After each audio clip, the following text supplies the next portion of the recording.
kita sudah ada guru kita semua, yaitu beliau Al-Mukarram Al-Fadil Al-Ustaz Firanda Irza Hafidhahullah Ta'ala. InsyaAllah akan menyampaikan materi beberapa waktu ke depan, kurang lebih 1 jam. Setelah itu tanya jawab.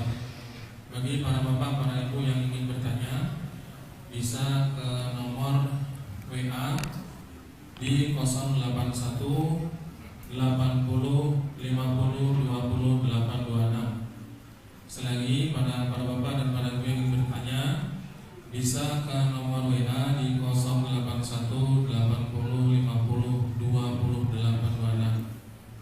Baik, untuk mempersingkat waktu, kepada beliau Al-Ustaz Dr. Firanda Irza Hafidhahullah Ta'ala, falyatafadhal mashkura. Bismillahirrahmanirrahim. Assalamualaikum warahmatullahi wabarakatuh. Alhamdulillahi ala ihsani wa syukru lahu ala taufiqihi wa amtinani. Asyhadu an la ilaha illallah wahdahu la syarika lahu ta'ziman li sya'nih, wa asyhadu anna Muhammadan abduhu wa rasuluhu da'ila ridwani. Allahumma salli alaihi ala alihi wa ashabihi wa ikhwani. Hadirin hadirat yang dirahmati Allah Subhanahu wa taala, pada kesempatan bahagia ini kita akan menyampaikan suatu hadis yang diriwayatkan oleh Imam Muslim dari Abu Hurairah radhiyallahu taala anhu anin Nabi sallallahu alaihi wasallam. Dari Nabi sallallahu alaihi wasallam beliau bersabda, yadkhulul jannata aqwamun afidatuhum mislu afidatit thair. Akan masuk surga suatu kaum yang di mana hati mereka seperti hati burung, ya. Akan masuk surga suatu kaum yang hati mereka seperti hati burung. Hadis ini tentu sahih karena diriwayatkan oleh Imam Muslim, dan hadis ini menjelaskan Rasulullah SAW memotivasi, ya, agar kita bisa meniru kaum tersebut. Dan Rasulullah SAW menyebutkan sebab mereka masuk surga secara spesifik adalah karena hati mereka seperti hati burung. Makanya Rasulullah SAW mengatakan, yadkhulul jannata aqwam, akan masuk surga suatu kaum. Dan kita tahu semua kita impiannya adalah masuk surga, ya. Yang masuk surga adalah sukses yang sungguhnya. Faman zuhziha 'anil nar wa udkhilal jannata faqad faz. Siapa yang diselamatkan dari neraka dan masuk surga, maka dialah yang sukses, dialah yang berhasil. Wa mal hayatud dunya illa mata'ul ghurur, dan tidaklah kehidupan dunia kecuali hanya kesenangan yang menipu. Oleh karenanya Khalilur Rahman, kekasih Allah Nabi Ibrahim alaihissalam, berdoa agar dimuliakan di akhirat kelak dengan masuk surga dan agar tidak dihinakan pada hari kiamat kelak. Dia berdoa, ya, waj'alni mi warathati jannatin na'im. Ya Allah, jadikanlah aku pewaris surga yang penuh dengan kenikmatan. Dan dalam doanya dia berkata, wala tukhzini yauma yub'atsun yauma la yanfa'u malun wala banun illa man atallaha biqalbin salim. Lanjutan doanya dia berkata, jangan kau hinakan aku ya Allah, wala tukhzini yauma yub'atsun, hari di mana manusia dibangkitkan. Karena siapa yang terhina pada hari tersebut, maka itulah kehinaan yang sesungguhnya. Siapa yang selamat pada hari tersebut, itu adalah kesuksesan yang sesungguhnya. Maka semua akan terungkap hakikatnya pada hari kiamat kelak. Bisa jadi apa yang kita lihat di dunia sekarang bisa berubah hakikatnya. Kita menyangka seorang sepertinya nyaman di dunia, ternyata di akhirat tidak nyaman. Kita melihat seorang sepertinya Yesus, ternyata dia penghuni surga. Makanya dalam surat Al-Waqi'ah Allah berfirman, khafidhatur rafi'ah, hari kiamat akan merendahkan dan akan menaikkan. Itu ada kaum yang seakan-akan tinggi di dunia, ternyata di hari akhirat kelak Allah hinakan. Khafidhatun, hari kiamat akan mengungkap sehingga menghinakan orang tersebut. Sebaliknya rafi'ah, ada suatu kaum yang kelihatannya mungkin rendah, tidak dianggap oleh orang banyak, apalagi masyarakat menilai seorang dengan harta, ya, dia rendahan, tidak dianggap. Ternyata rafi'ah, dia diangkat hakikatnya pada hari kiamat kelak. Maka Nabi Ibrahim alaihissalam meminta kepada Allah agar dimuliakan pada hari akhirat dengan dimasukkan surga dan tidak dihinakan. Lihat doa beliau, wala tukhzini yauma yub'atsun. Janganlah kau hinakan aku pada hari manusia dibangkitkan. Kapan hari tersebut? Yauma la yanfa'u malun wala banun. Hari tersebut tidak bermanfaat harta dan anak-anak. Harta yang banyak tidak ada faedahnya, anak-anak juga tidak bisa menolong. Illa man atallaha biqalbin salim, kecuali yang bertemu dengan Allah dengan membawa hati yang selamat. Nah, di sini Rasulullah SAW ketika menyampaikan tentang ciri-ciri penghuni surga tersebut, tentunya penghuni surga ini mereka juga beribadah, tentunya mereka salat, mereka juga puasa, mereka juga melakukan ibadah sebagaimana keumuman kaum muslimin. Tetapi Rasulullah SAW menyebutkan amal yang terbaik spesifik yang mereka miliki, yang mereka yatamayazun, mereka menjadi spesial dibandingkan orang-orang lain, yaitu afidatuhum mithlu afidatit tayr. Hati mereka seperti hati apa? Burung. Al-fuad, afidatuhum, afidah jama' dari fuad, yaitu pluralnya adalah afidah, singularnya adalah fuad. Apa makna fuad? Ada khilaf di kalangan para ulama. Ada yang mengatakan fuad itulah al-qalb. Al-qalb dan al-fuad ya datang dalam Al-Qur'an, kadang disebut al-qalb atau al-qulub ya. Ya. Dalam banyak ayat. Demikian juga terkadang datang dengan fuad ya. Inna sam'a wal basara wal fuada kullu ulaika kana anhu mas'ula. Kata Allah, sungguhnya wala taqfu ma laysa laka bi'ilm, janganlah kalian mengikuti apa yang kau tidak punya ilmu tentangnya. Inna sam'a, sungguhnya pendengaran, wal basara, penglihatan, wal fuad, dan hati, kullu ulaika kana anhu mas'ula, semuanya akan dihisab, dimintai pertanggungjawaban oleh Allah Subhanahu wa taala. Hati seperti kata Allah, lahum qulubun la yafqahuna biha. Mereka punya hati tapi mereka tidak gunakan untuk merenungkan ayat-ayat Allah Subhanahu wa taala. Seperti juga tadi dalam Nabi Ibrahim mengetahui tidak ada yang selamat pada hari kiamat kecuali illa man atallaha biqalbin salim, kecuali orang yang bertemu dengan Allah dengan hati yang bersih. Tapi kalau begitu sebagian ulama berpendapat al-fuad dan al-qalb sama saja, cuma penamaan pada satu zat yang sama namun ditinjau dari sifat yang berbeda. Sifat yang berbeda ini banyak ya. Kalau kita misalnya kucing aja dalam bahasa Arab namanya banyak. Pedang dalam bahasa Arab namanya banyak ya. Karena hari kiamat namanya banyak ya. Setiap nama mengandung sifat tertentu. Rasulullah juga namanya banyak, dan setiap nama mengandung sifat tertentu yang menuju pada zat yang sama. Apa bedanya al-qalb dan al-fuad? Ada yang mengatakan al-qalb summiya al-qalbu qalban litaqallubihi. Hati dinamakan dengan qalb karena bahasa Arab qalb itu artinya berubah-ubah. Ya, dan dalam hadis Rasulullah SAW mengatakan bahwasanya hati itu asyaddu taqalluban minal qidr idza ijtama'at ghalayanan. Ya, kama qala Nabi sallallahu alaihi wasallam. Bahwasanya hati itu lebih cepat berubah daripada air yang ada dalam qidr, yaitu tungku dalam panci ketika masak air kemudian mendidih, dia berubah-ubah kan airnya apa? Bergerak. Dia tidak menetap, ketika sudah mendidih dia bergerak, berputar. Kata Nabi, hati juga cepat berubah, bahkan lebih dahsyat daripada gerakan air yang mendidih dalam sebuah panci ya. Makanya Sufyan Ats-Tsauri pernah berkata ya, ma alashtu syai'an ashadda alayya min niyati li'annaha tataqallabu alayya. Aku tidak pernah memperbaiki sesuatu yang paling berat seperti mengurusi niatku. Kenapa? Niatku bisa berubah-ubah.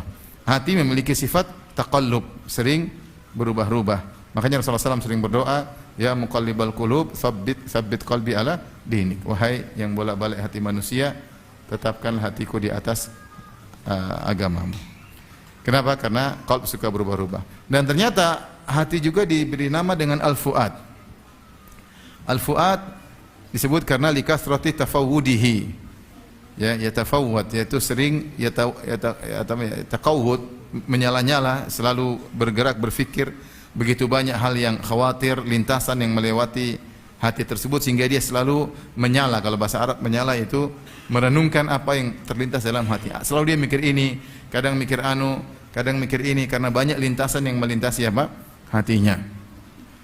Itu sebenarnya berpendapat makna al-qalb dan fuad adalah satu yang sama, hanya saja diberi nama berbeda dari sifat yang berbeda. Al-qalb disebut qalb karena sering berubah-ubah. Al-fuad, hati disebut al-fuad karena dia sering merenung, berfikir lintasan-lintasan yang masuk dalam hati seseorang. Demikian hati kita, selalu berfikir apa yang melintas dalam hatinya. Ada yang mengatakan al-fuad adalah ghisya, yaitu bagian luar daripada al-qalb.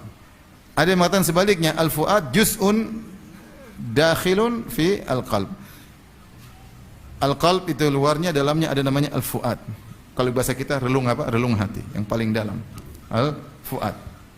Intinya Nabi ingin menjelaskan bahwasanya sallallahu alaihi wasallam bahwa sebab utama mereka ini masuk surga kembali kepada masalah apa? Hati. Saya sudah sampaikan tadi, tidak menafikan mereka beramal soleh. Jelas mereka adalah orang yang rajin sholat, jelas mereka mungkin menjalankan puasa, mungkin mereka ibadah-ibadah banyak, tapi yang Rasulullah bicarakan adalah hati mereka seperti hati burung. Dan demikianlah para ulama sepakat amalan hati lebih utama daripada amalan jawarih, daripada amalan zahir. Jawarih maksudnya anggota badan, tangan, kaki, tubuh, ini namanya al-jawarih, jarihah dalam bahasa Arab. Kata para ulama, amalan hati lebih utama daripada amalan batin, lebih utama daripada amalan zahir. Amalan batin seperti apa? Tawakal, husnudzon kepada Allah, yakin kepada Allah Subhanahu wa taala, husnudzon tadi kepada Allah Subhanahu wa taala, raja, berharap kepada Allah, takut kepada Allah Subhanahu wa taala. Ini hati yang bersih, tidak hasad sama orang lain. Ini namanya amalan-amalan hati. Amalan zahir sama, salat ya, puasa, bayar zakat, itu amalan zahir. Para ulama sepakat secara jenis amalan hati lebih afdal daripada amalan zahir. Dan besar pahalanya amalan zahir tergantung hati seseorang. Bisa jadi dua orang dalam amalan yang sama-sama salat di saf yang sama, tapi pahala mereka berdua berbeda seperti langit dan bumi. Kenapa? Karena hatinya berbeda. Karena hatinya berbeda. Khusyuknya berbeda. Konsentrasi ketika salat berbeda. Menghadirkan di depan dia sedang berhadapan dengan Allah berbeda satu dengan lain, meskipun gerakannya sama. Makanya dalam hadis kata Rasulullah SAW, innallaha la yanzuru ila suwarikum wala ila ajsadikum walakin yanzur ila qulubikum wa amalikum. Allah tidak melihat kepada rupa kalian dan Allah tidak melihat kepada paras kalian, fisik kalian, tapi yang Allah lihat hati kalian dan amal kalian. Di sini kata Nabi SAW, Rasulullah mendahulukan hati, tapi Allah melihat hati kalian dan amalan kalian. Maka hadis ini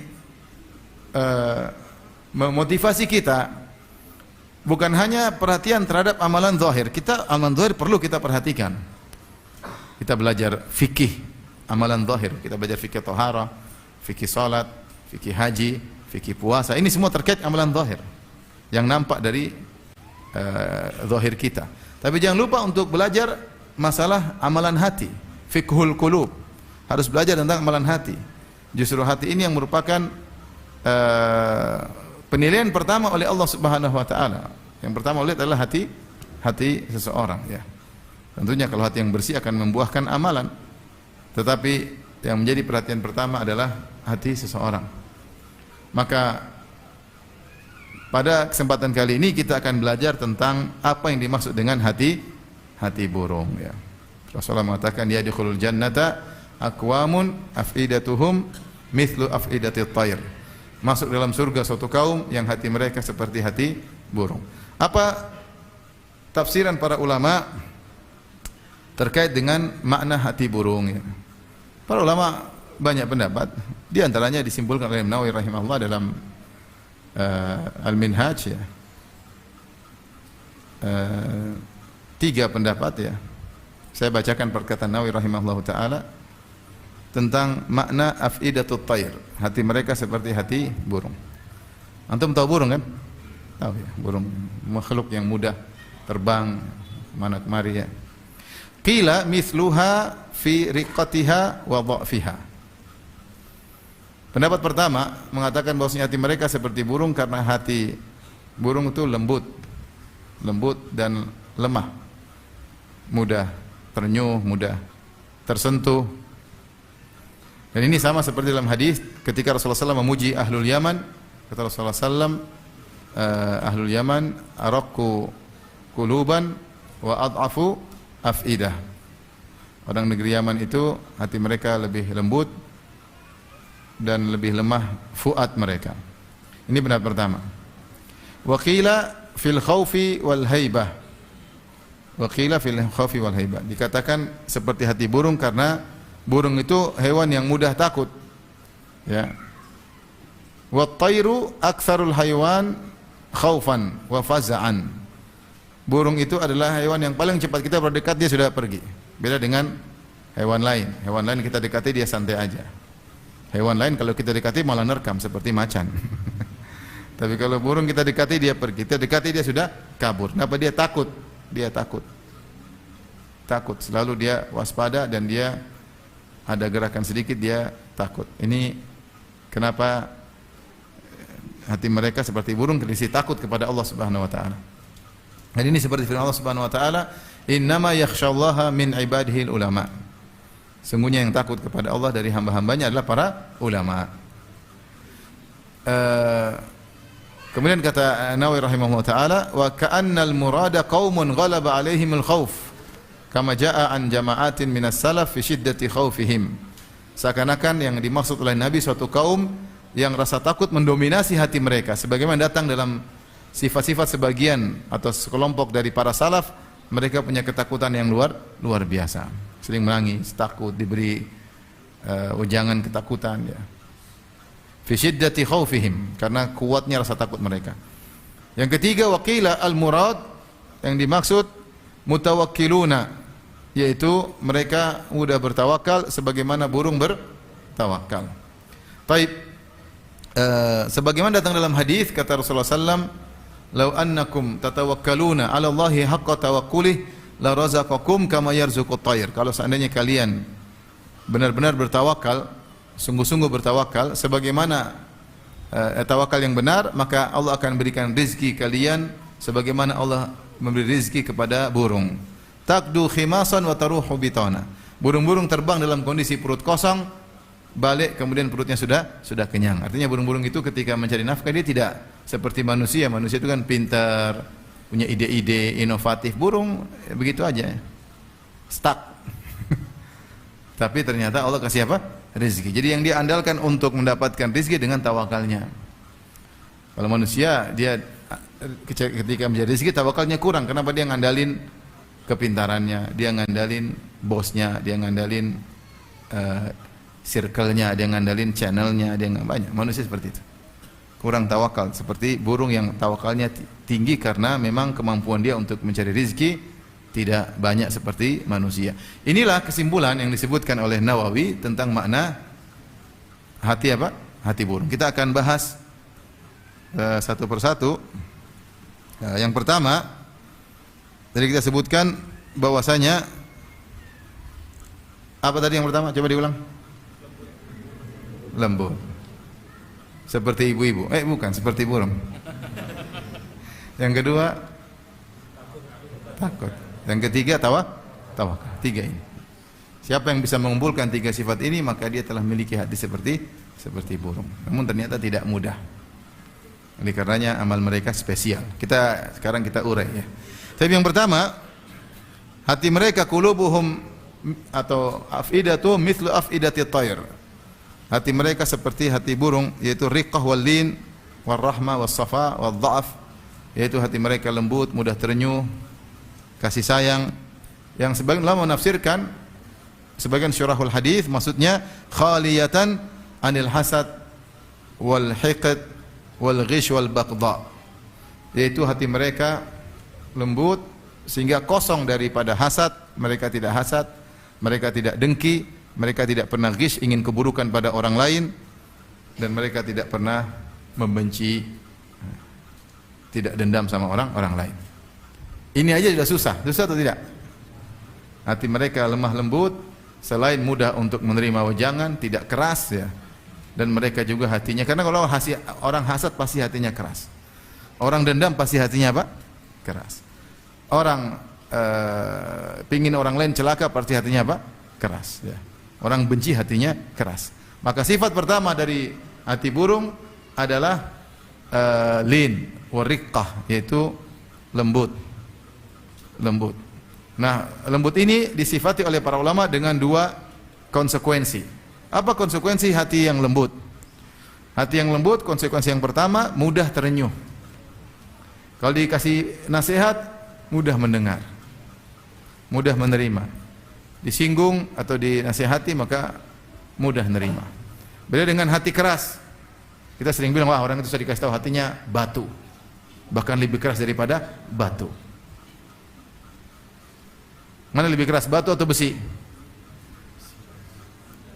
Kenapa Allah menyebutkan batu ketika mensifati sifat orang Yahudi, hati mereka lebih keras daripada batu? Allah tidak bilang lebih keras daripada besi. Thumma qasat qulubukum min ba'di dzalik fahiya kal hijarati aw ashaddu qaswah. Kemudian setelah lama waktu, akhirnya hati-hati Bani Israel, orang Yahudi, seperti batu. Ya. Atau bahkan lebih keras daripada batu. Kenapa tidak dibilang besi? Mana lebih kuat, besi atau batu? Orang sekarang yang bilang hati seperti batu. Ada yang bilang hatimu seperti besi? Enggak ada. Kenapa kita gunakan seperti batu? Ada yang mengatakan, Allah alam bisawab, karena batu dari satu sisi lebih keras daripada besi. Besi kalau dipanasin dia meleleh. Batu tidak meleleh. Saking apa? Kerasnya. Besi dibiarkan bisa mengalami korasi. Batu keras, tegar. Makanya orang mengatakan keras seperti gunung, tegar seperti gunung. Sehingga sering kita katakan orang yang keras kepala, dikasih tahu ngayal, tidak mau dengar, hatinya hati apa? Batu. Bahkan lebih keras daripada batu. Kalau batu diadu sama hatimu, batu yang pecah, luar biasa.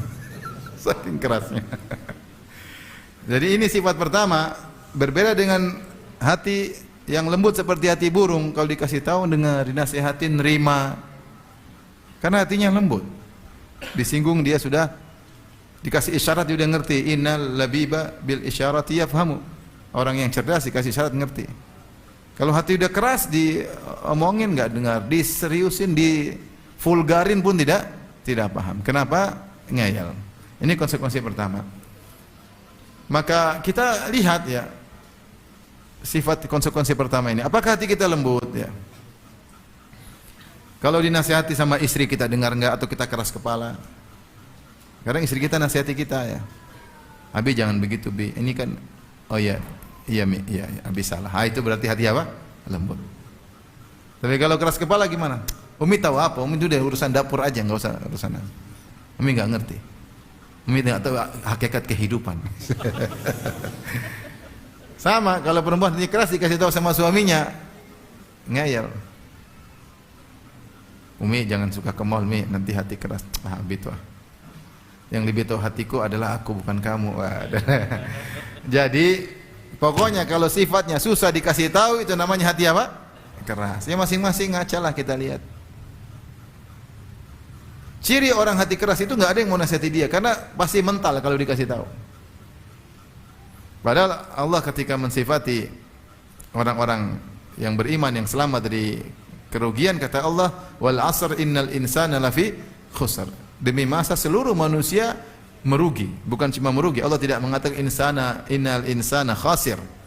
Kalau innal insana khasir, sungguhnya seluruh manusia merugi. Tapi Allah mengatakan innal insana lafi khusr. Sungguhnya seluruh manusia dalam kerugian. Seakan-akan kerugian meliputi dia dari segala sisi. Kanan kiri ada kerugian, atas bawah, seperti tenggelam dalam kerugian. Tapi bagaimana bisa terlepas dari belenggu kerugian yang meliputinya? Kata Allah, illal ladzina amanu. Orang beriman. Sampai sudah cukup belum? Wa amilus salihat, beramal saleh. Sudah cukup belum? Ada dua, wa tawasau bil haq wa tawasau bis sabar. Saling menasihati dalam kebaikan dan saling menasihati dalam kesabaran. Baru bisa selamat dari kerugian. Nah, orang beriman itu dia siap menasihati. Ya. Fa idza stunsih falyansah. Kalau dia diminta nasihat, dia kasih nasihat. Dan dia juga siap menerima apa? Nasihat. Dan dia bersabar, dan dia berusaha kalau disuruh sabar, dia juga bersabar. Sabar kamu. Kau nggak tahu, ngomong sabar enak aja, bukan kamu yang ngerasain. Misalnya. Coba kalau kamu ngerasain seperti saya, itu nggak mau dinasehati. Makanya kalau orang sudah hatinya keras seperti ini, Dia melakukan kesalahan, orang biarkan. Kenapa? Orang sudah pada pengalaman, dikasih tahu ngeyel, keras kepala. Dan ini bahaya baik laki-laki maupun perempuan. Nah, ini hati-hati. Oleh karenanya seorang berusaha memiliki hati yang lembut, berusaha meresapi. Kalau nasihat tersapi, ya, mungkin benar ada sisi baiknya, saya dengar. Terutama yang menasihati adalah orang yang sayang sama kita. Orang yang paling sayang sama kita, ya istri kita atau suami kita. Dengar kalau dinasihati, dengar ya. Ini pertama, bahwasanya konsekuensi dari hati yang lembut adalah mudah menerima nasihat. Mudah terenyuh, kalau dengar kajian dia mudah terenyuh. Dia dengar Al-Quran dia mudah terenyuh ya. Makanya Allah mensifati hati yang susah terenyuh dengan hati yang keras. Allah berfirman dalam surat Al-Hadid, "Alam ya'ni lil ladzina amanu an takhsha qulubuhum li dzikrillahi wa ma nazala minal haqq. Wala yakunu kalladzina utul kitaba min qablu fatala alaihimul amadu faqasat qulubuhum wa katsirun minhum fasiqun." Kata Allah, sudah tiba sekarang waktunya agar orang-orang yang beriman hati mereka khusyuk di dzikrillah wa ma nazala minal haq, ketika berzikir atau mendengar kebenaran yang turun, yaitu Al-Qur'an. Maka orang yang hatinya lembut, kalau dia berzikir dia meresapi. Kalau dia baca Al-Qur'an dia menghayati. Itu ciri hatinya apa? Lembut. Wala yakunu kalladzina utul kitab. Janganlah mereka seperti orang-orang yang telah diberikan Taurat dan Injil, maksudnya Bani Israel. Fatala alaihimul amadu, telah lama berlalu waktu, mereka jauh dari Taurat, jauh dari Injil. Mereka goflah, lalai, jarang baca Quran, jarang baca Injil, jarang baca Taurat. Ya, fatala alaihimul amadu faqasat qulubuhum, maka jadilah hati mereka keras. Wa katsirun minhum fasiqun, dan kebanyakan mereka fasik. Maka ini ciri yang pertama, itu pun sudah sangat sulit. Betapa sering di antara kita tidak mau mendengar apa? Nasihat. Begitu nasihat, sombong. Kamu siapa sih nasihati saya? Begitu. Disebutkan kalau tidak salah Imam Abu Hanifah, ada orang anak kecil nasihati dia. Ya Imam ittaqillah, saya lupa siapa. Pokoknya ada orang, entah anak kecil atau orang biasa. Ittaqillah. Kalau kau salah, banyak orang yang salah, maka dia langsung ketakutan. Entah dia pingsan, saya lupa ya, ini kisah lama saya pernah baca. Kenapa? Rasa takut yang luar biasa. Dikasih nasihat kita dengar, siapa nasihat dengerin, anak kecil kayak murid kita kayak dengar. Terus kalau kita baca Al-Quran berusaha menghayati. Nah kalau kita sulit menghayati Al-Quran, sulit meresapi Al-Quran, hati kita bermasalah, berarti hati kita tidak lembut. Baru menghayati kalau dengar lagu cinta, baru menghayati. Tapi konsekuensi yang kedua tadi apa? Hati yang lembut kosong dari penyakit-penyakit yang buat keras hatinya. Sebenarnya dicatat oleh para ulama, khaliyah anil hasad wal baghdha wal ghish wal hiqd, kosong dari 4 penyakit yang utama, yaitu hasad, tidak hasad. Kemudian hiqd itu dendam, al baghdha permusuhan, al ghish yaitu ingin keburukan pada orang lain. Dia tidak pernah hatinya seperti itu. Maka di antara hadis yang paling menunjukkan akan hal ini, hadis dari Abdullah bin Amr bin As radhiyallahu taala anhuma, tentang kisah seorang sahabat yang hatinya sangat bersih seperti hati burung. Suatu hari Rasulullah SAW dan para sahabat sedang duduk, tiba-tiba Rasulullah berkata, yatlu alaikumul an rajulun min ahli jannah, akan muncul sekarang seorang lelaki penghuni surga.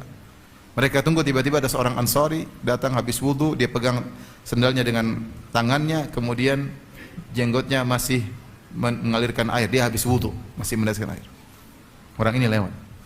Besoknya lagi Rasulullah SAW lagi bermajelis dengan sahabat-sahabatnya, Rasulullah bilang lagi, yatlu alaikumul an rajulun min ahli jannah, akan muncul sekarang seorang yang penghuni surga. Muncul orang itu lagi, sampai hari ketiga orang itu lagi.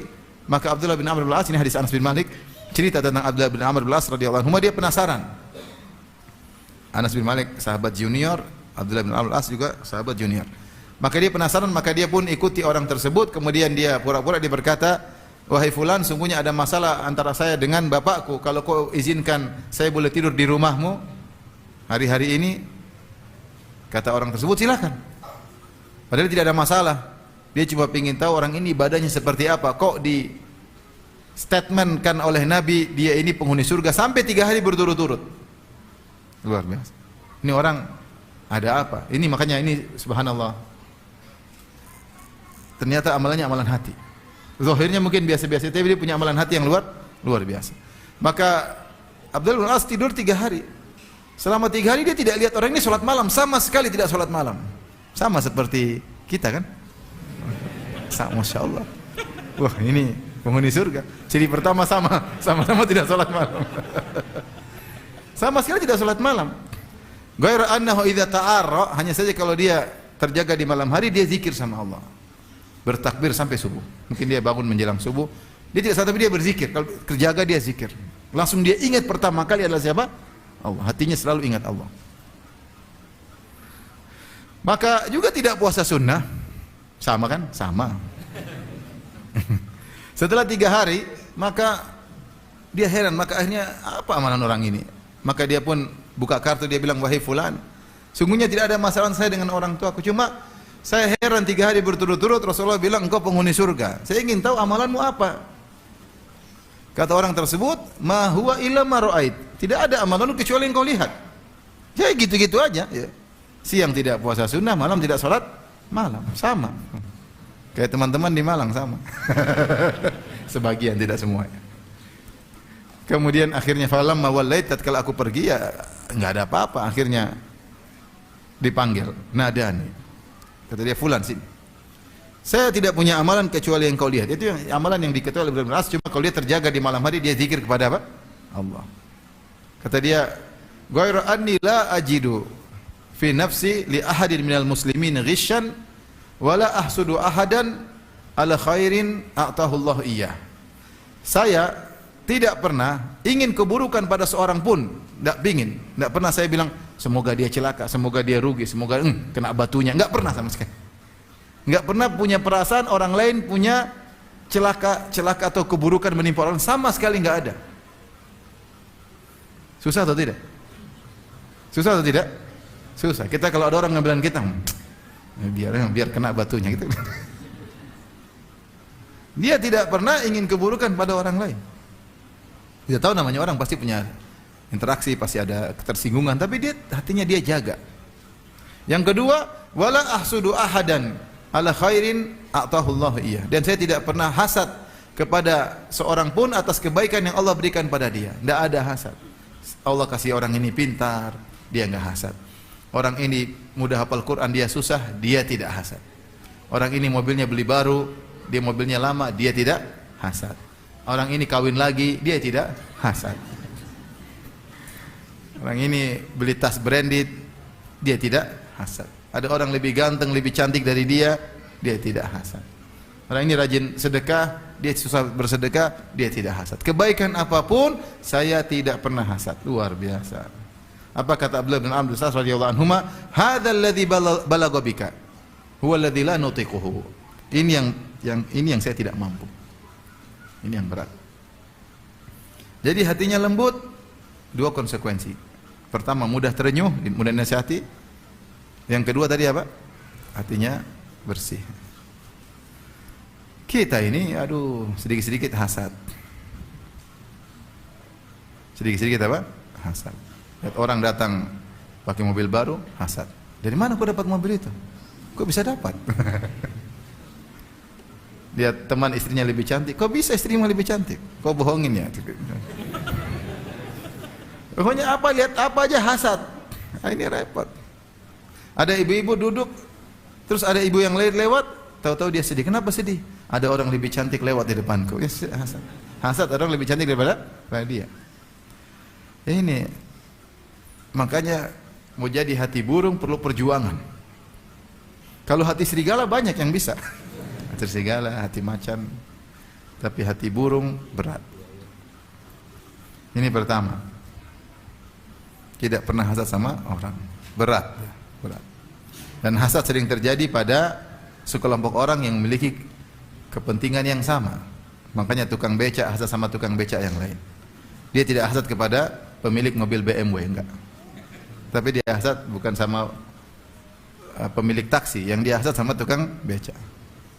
Yang punya toko kecil hasad sama toko kecil yang lain. Dia tidak hasad kepada yang punya supermarket. Kenapa? Satu profesi. Dokter hasad sama dokter. Panitia pengajian hasad sama panitia pengajian yang lain. Ustadz hasad sama ustadz yang lain. Enggak ada ustadz hasad sama orang kaya, enggak ada. Itu dunia. Tapi hasad sama ustadz yang lain. Kenapa pengikutnya lebih banyak, kita sedikit? Ya itu hasad manusia. Jadi hasad pada perkara yang mereka sama-sama satu profesi. Ini berat, tapi seorang berjuang.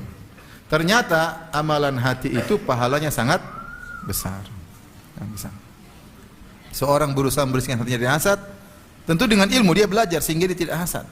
Kalau ada hasad pun dia lewat, dia segera auzubillahi minasyaitonirrajim, sehingga dia mengelola pemikirannya agar dia tidak hasad. Kalau dia perjuangan lama-lama seperti itu, lama-lama dia bisa tidak hasad sama orang.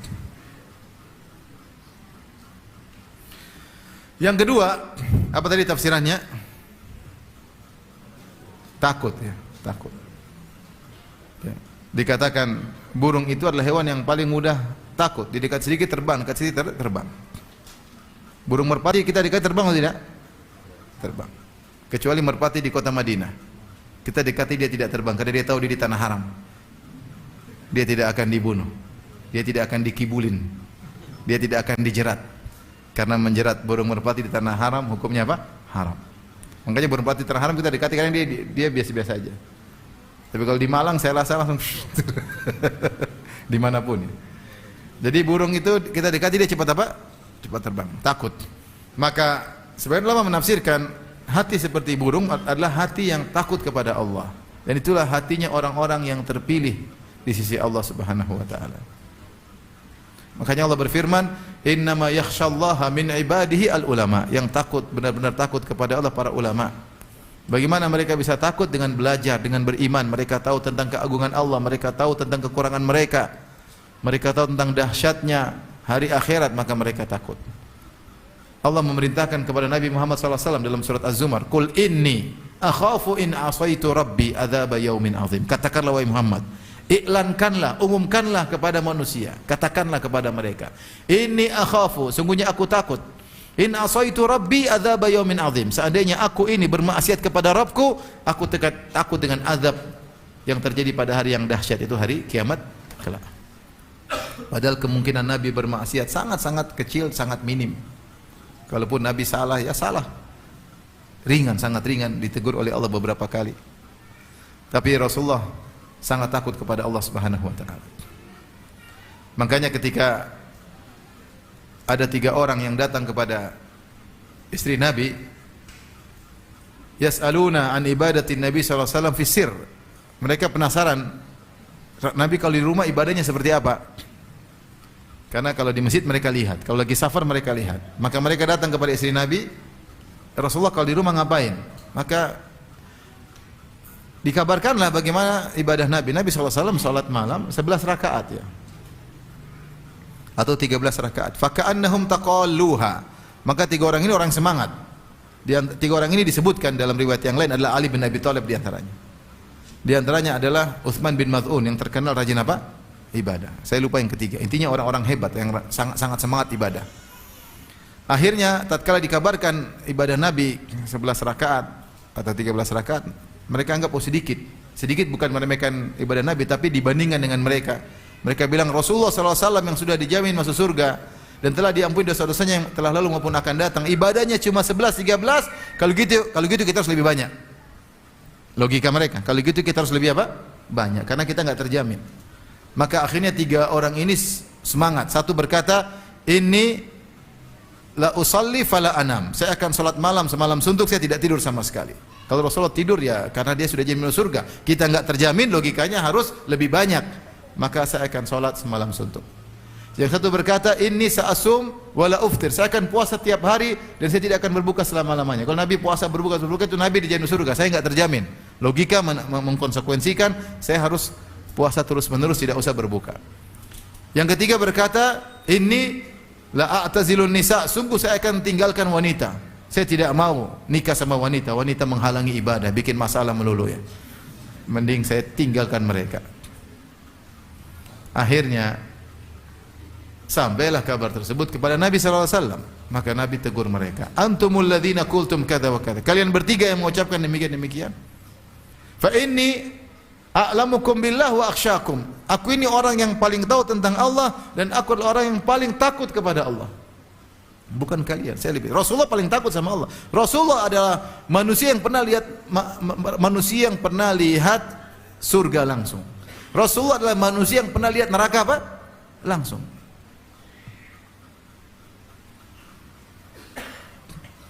Jadi semua yang gaib-gaib itu benar-benar nyata bagi Nabi sallallahu alaihi wasallam. Bagaimana rasa takutnya tidak luar biasa. Bagaimana dia jelas sangat tahu tentang Allah Subhanahu wa taala. Tetapi kata Nabi, walakinni usolli wa anam, saya salat dan saya tidur. Wa asum wa uftir, saya puasa, saya berbuka. Wa atazawwaju nisa, dan saya berpoligami. Saya menikahi banyak atau menikahi para wanita. Man raghiba an sunnati falaysa minni. Siapa yang benci sunnahku bukan dari golonganku. Mau saya di antara ciri yang menjadikan seorang muda masuk surga adalah khasyah, takut kepada Allah. Takut kepada Allah. Para ulama takut kepada Allah, sehingga mereka hati-hati dalam berbicara, mereka hati-hati dalam bersikap, mereka hati-hati dalam memandang, dalam mendengar. Mereka takut kepada Allah Subhanahu wa taala. Nampak kekhusyukan dalam diri mereka.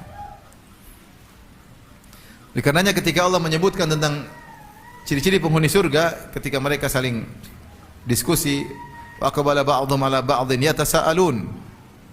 Penghuni surga saling berhadapan-hadapan di surga kelak, mereka nostalgia, mereka saling bertanya.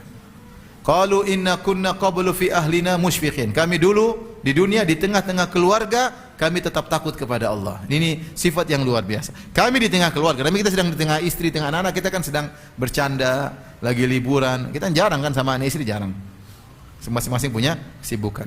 Lagi kumpul mungkin lagi liburan, lagi makan bareng, lagi enjoy. Itu pun di tengah enjoy seperti itu ada rasa takut kepada Allah.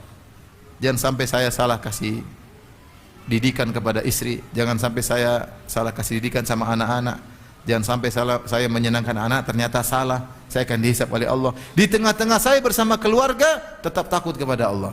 Inna kunna qablu fi ahlina musyfiqin. Kami dulu di tengah-tengah keluarga kami dalam kondisi takut kepada Allah. Famannallahu alaina wa waqana adzabas samum. Maka Allah memberi anugerah kepada kami karena rasa takut kami, maka kami pun diselamatkan dari adab neraka jahanam. Ini dalil bahwasanya rasa takut kepada Allah sebab masuk surga. Sampai ada seorang karena kurang ilmu, dia punya ide gila. Kalau saya bilang ide gila, dalam Sahih Bukhari disebutkan dalam hadis yang sahih. Ada seorang dari orang-orang sebelum kita, bukan umat Muhammad, sebelum umat Muhammad sallallahu alaihi wasallam. Rajulan mimman kana qablakum. Ada seorang dari umat-umat sebelumnya. Dia wasiatkan kepada anak-anaknya. Dia mengatakan, "Wahai anak-anakku," dia kumpulkan anak-anaknya. Kemudian dia berwasiat. Dia mengatakan, "Idza mittu faharriquni." Kalau saya mati wahai anak-anakku, bakarlah jasadku. "Tsumma thanuni." Ya, kalau sudah bakar, sudah hangus, sudah jadi arang, kemudian tumbuk, digerus supaya jadi apa? Debu. "Tsumma dzuruni fil yammi wa fir rih." Setelah itu ambil debuku, sudah jadi, tebarkanlah di lautan, kemudian tebarkanlah di udara agar kemana-mana. Apa tujuannya? Supaya tidak dibangkitkan. Dia bilang, la in qadirallahu alayya la yu'adzibannani adzaban la yu'adzibu ahadan minal alamin. Kenapa wahai anak-anakku? Saya takut kalau seandainya Allah bisa bangkitkan saya, dia bahkan terjerumus dalam kekufuran tapi dia enggak ngerti. Seandainya Allah bisa bangkitkan saya setelah dibakar, ditebarin semua, maka Allah akan mengadabku dengan adab yang pedih. Ini dia tidak punya amal soleh. Dan dalam riwayat yang lain Rasulullah bersabda, innahu kana rajul mimman kana qablakum lam ya'mal khairan qat illa tauhid. Dulu ada orang sebelum kalian, dia tidak punya amal soleh apapun kecuali tauhid. Dia tidak pernah syirik kepada Allah Subhanahu wa taala, tapi dia banyak maksiatnya. Maka tadi dia berwasiat untuk dibakar. Ketika dia mati, anak-anaknya jalankan wasiat, dibakarlah bapak mereka. Setelah dibakar, ditumbuklah tubuhnya, kemudian disebarin di lautan dan di udara. Ternyata Allah bisa bangkitkan. Kata Allah, ya ardu ijma'i ma fiki minhu. Wahai bumi, kumpulkan kembali debu-debu yang telah tersebar di bawahmu. Semua debu yang tersebar kembali lagi, terus nyusun lagi dia ke depan. Subhanallah. Allah bertanya, ya fulan, ma hamalaka ala dhalik. Wahai fulan, apa yang buat engkau berwasiat untuk membakar dirimu dan macam-macam aneh-aneh tadi? Kata dia, khasyataka ya Rabb, saya takut kepadamu. Maka Allah ampuni dia, subhanallah. Jadi seorang harus punya rasa takut kepada Allah. Takut. Dan ini sifat yang mulia. Sifat yang mulia. Seperti burung, digerak sedikit terbang, digoyang sedikit kabur. Maka kita hidup di zaman ini, kalau kita sering maksiat, lama-lama rasa takut kita luntur. Buktinya gimana? Maksiat nggak ada apa-apa tuh, nggak ada teguran, rezeki lancar aja, istri senyum-senyum aja, aman. Maksiat lagi, aman lagi, maksiat lagi, aman lagi, rasa takut hilang. Sebagian orang baru maksiat ditegur Allah, tahu-tahu duitnya hilang. Nonton film Korea, tahu-tahu ketabrak motor. Aduh, iya saya dosa. Tapi ada yang dibiarin aja. Semakin maksiat, semakin laris dagangannya. Semakin maksiat, semakin sehat badannya. Istidraj. Orang seperti ini rasa takutnya semakin hilang. Allah mengatakan, "Waliman khafa maqama rabbih jannatan."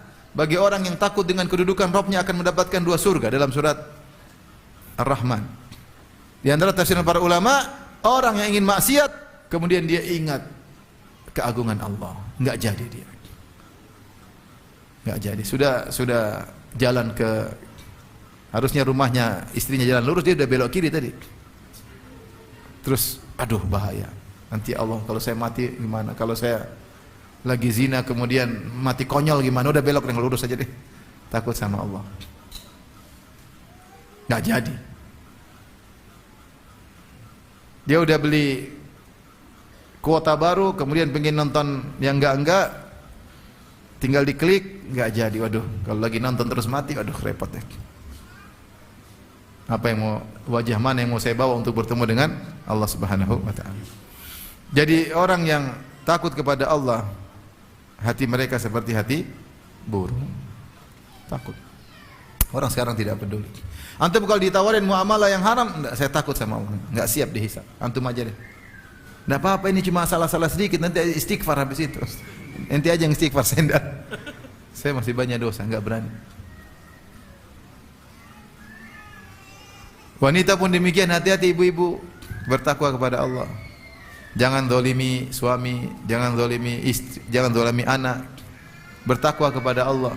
Anak itu diurusin. Jangan sibuk sendiri. Gimana kalau Allah hisab anti hari kiamat kelak? Tugas yang dibebankan kepada anti untuk ngurus istri, ngurus suami, apakah sudah dikerjakan? Kalau suami lagi tidak di rumah, juga bertakwa kepada Allah Subhanahu wa taala. Jangan habisan waktu nonton Instagram, ya. Nonton TikTok, ya. Nonton apa lagi yang baru? Itulah. Bertakwa kepada Allah, takut kepada Allah. Kalau salah segera istighfar. Taib, yang ketiga di antara sifat hati burung disebut oleh para ulama adalah bertawakal. Bertawakal kepada Allah Subhanahu wa taala. Sudah kita singgung, mereka menafsirkan hati burung adalah hati yang kuat bertawakal berdasarkan hadis yang lain. Rasulullah SAW bersabda, "Lau annakum tatawakkaluna 'ala Allahi haqqa tawakkulih." Kalau seandainya kalian bertawakal kepada Allah dengan tawakal yang benar, la razaqakum, maka Allah niscaya akan beri rezeki kepada kalian kama yarzuqut tayr, sebagaimana Allah berikan rezeki kepada burung. Taqdu khimasan, dia pergi di pagi hari dalam kondisi perut kosong, wa taruhu bitana, pulang dalam perut sudah kenyang. Bahkan dia pulang dia bawa makanan buat anak-anaknya. Taib. Ibn Rajab Al-Hambali mengatakan, di antara sebab utama kita dimudahkan rezeki adalah tawakal yang tinggi. Kalau kita perhatikan burung, kemampuan dia untuk mencari rezeki lemah. Dia tidak cerdas seperti kita. Kita udah cerdas lah manusia ini, inovatif, kreatif, ngapusi pun kreatif, pandai ngomong, pandai bersilat lidah, pinterlah manusia ini. Punya kecerdasan, punya pengalaman. Burung pengalamannya apa? Enggak ada, itu aja. Apa namanya istilahnya? Konstan, gitu-gitu aja. Stuck. Bangun pagi, cari makan, balik. Bangun pagi, cari makan, balik sampai mati. Tidak berpengalaman seperti manusia. Tapi kenapa rezekinya ada terus? Karena tawakalnya tinggi. Dia tidak mengandalkan kemampuannya, tapi dia instingnya, kemudian dia mencari nafkah. Maka seorang berusaha bisa hatinya bertawakal seperti burung, Pergi di pagi hari dengan kemampuan seadanya, kemudian terbang jauh, berusaha ikhtiar, kemudian pulang bawa rezeki buat dirinya dan buat anak-anaknya. Nah, kita ini tadi sudah saya singgung, sering tawakalnya kepada sebab, bukan kepada sang pencipta sebab dan bukan kepada sang penentu akibat. Betapa sering ketika kita menjalani kegiatan kita, kita andalkan kecerdasan kita. Padahal yang kasih cerdas juga Allah Subhanahu wa taala. Terkadang kita andalkan dengan kepintaran kita berbicara, pandainya orasi kita, padahal yang kasih kita pandai orasi juga Allah Subhanahu wa taala. Terkadang kita bersandar kepada perusahaan saya perusahaan hebat. Subhanallah, lihatlah ketika pandemi banyak terjadi perubahan. Tidak disangka ada perusahaan ini ternyata hancur. Banyak. Kalau Allah berkehendak hancurin. Terkadang kita bersandar, bertawakal kepada bos kita, tenang bos ini, tenang aman. Lupa bahwasanya rizki dari Allah. Allah mengatakan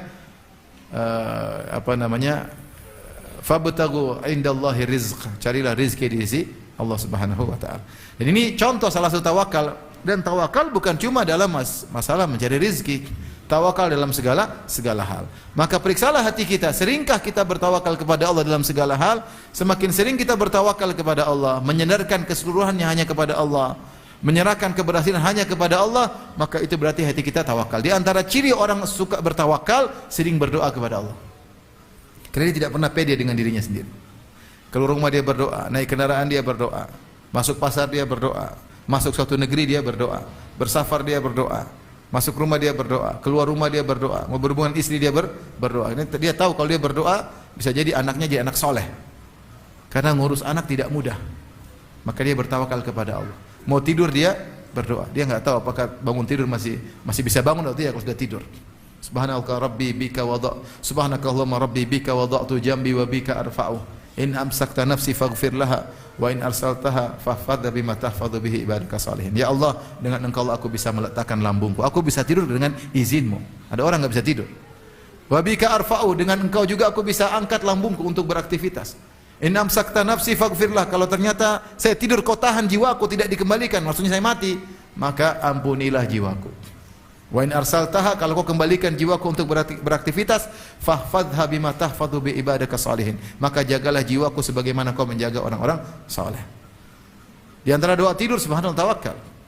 Aslamtu wajhi ilaik ya Allah, aku arahkan wajahku kepada Engkau. Kemudian wa fawwadtu amri ilaik, aku pasrahkan urusanku kepadamu. Sebelum tidur apa? Bertawakal. Jadi saya katakan sederhana, kita tahu kita ini sering tawakal tidak, sering doa. Kalau orang sering doa, makanya orang yang paling banyak doanya siapa? Nabi Muhammad SAW. Rasulullah sering sekali berdoa. Maka belajar tentang doa-doa itu agar kita terbiasa bertawakal kepada Allah. Kita ini siapa? Sehingga kita tidak ujub. Tapi kalau kita jarang berdoa, jarang ingat Allah, bagaimana mau tawakal? Kalau kita aja lalai, ghaflah, lalai, tidak ingat Allah, mau tawakal gimana? Kita aja tidak ingat Allah. Kalau mau tawakal harus ingat Allah, kemudian bersandar kepadanya. Tidak butuh waktu lama, yang penting sandarkan kepada Allah. Makanya di antara hal yang menakjubkan, ciri penghuni surga yang masuk surga tanpa hisab adalah orang yang bertawakal.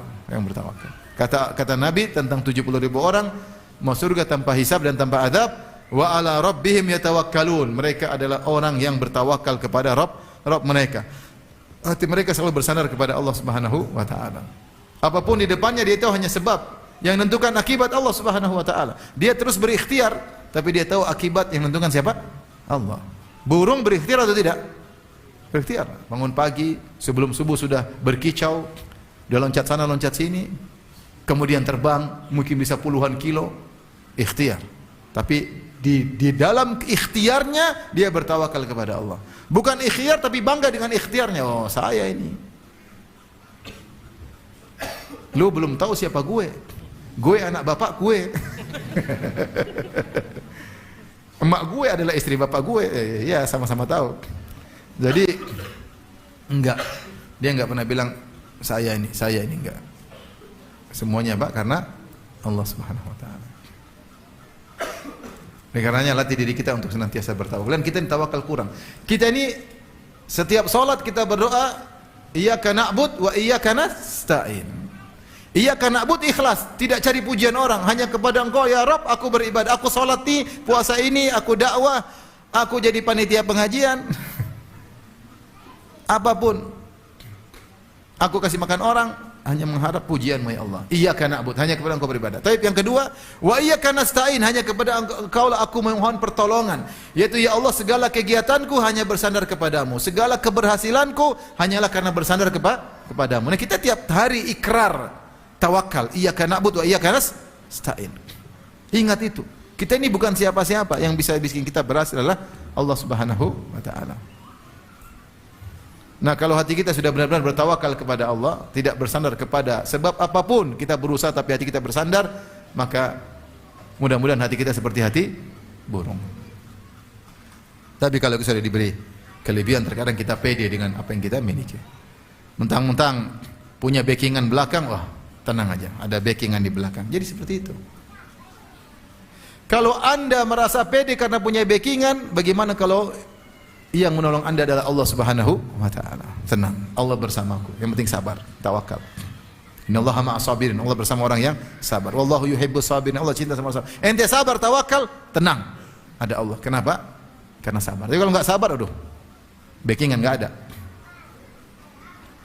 Jadi inilah 3 sifat hati yang dimiliki oleh burung. Ulangi, yang pertama apa hatinya? Lembut. Konsekuensinya 2. Yang pertama apa? Mudah terenyuh. Yang kedua, hati yang bersih. Tidak hasad, tidak dengki, tidak dongkol, tidak dendam. Susah, Ustaz. Coba saya tanya sama sekarang. Ada enggak orang yang ente tidak dongkol sekarang? Ada enggak?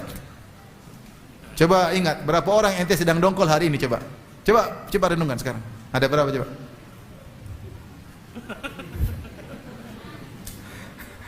Coba renungkan. Ente ada dongkol berapa orang hari ini? Pertama siapa? Dongkol sama suami. Orang terdekat dia dongkolin. Gimana mau jadi hati burung? Tiap hari dongkol sama orang terdekatnya. Satu lagi dongkol sama istri. Gimana mau jadi hati burung? Orang yang paling dia dongkol, orang yang paling dekat dengan dia, teman tidurnya dia dongkolin. Gimana? Ada orang dendam sama suaminya, ada dendam sama istrinya. Aduh, apa ini? Coba siapa yang ente dongkol, dendam, ente hasad, coba ente bersihkan. Nah, kalau mau jadi hati burung, berusaha. Tapi yang kedua tadi sifat hati burung apa? Takut kepada Allah. Nah, ini perlu dilatih. Takut pada Allah, takut maksiat nanti dihisab gimana. Ingat tentang hari kiamat. Allah suruh kita takut dengan hari kiamat. Ya ayuhan nasu taqu rabbakum inna zalzalatas saati syai'un azim. Wahai manusia, takutlah kepada Allah, sesungguhnya hari kiamat gempanya sangat dahsyat. Kalau di bumi gempa sudah bikin kita takut, kadang gempa itu disertai dengan bunyi mengerikan. Gimana dengan gempa hari kiamat? Dalam Al-Quran juga Allah menyebutkan bahwasanya tadi kita sebutkan orang-orang yang dimasukkan surga, orang yang bertakut dengan akhirat. Takut dengan apa? Akhirat. Tapi yang ketiga tadi apa? Bertawakal. Semoga Allah menganugerahkan kepada kita hati yang bersih seperti hati burung. Amin ya rabbal alamin. Demikian saja yang saya sampaikan. Wallahu ta'ala alam bisawab. Kalau ada yang bertanya saya persilakan.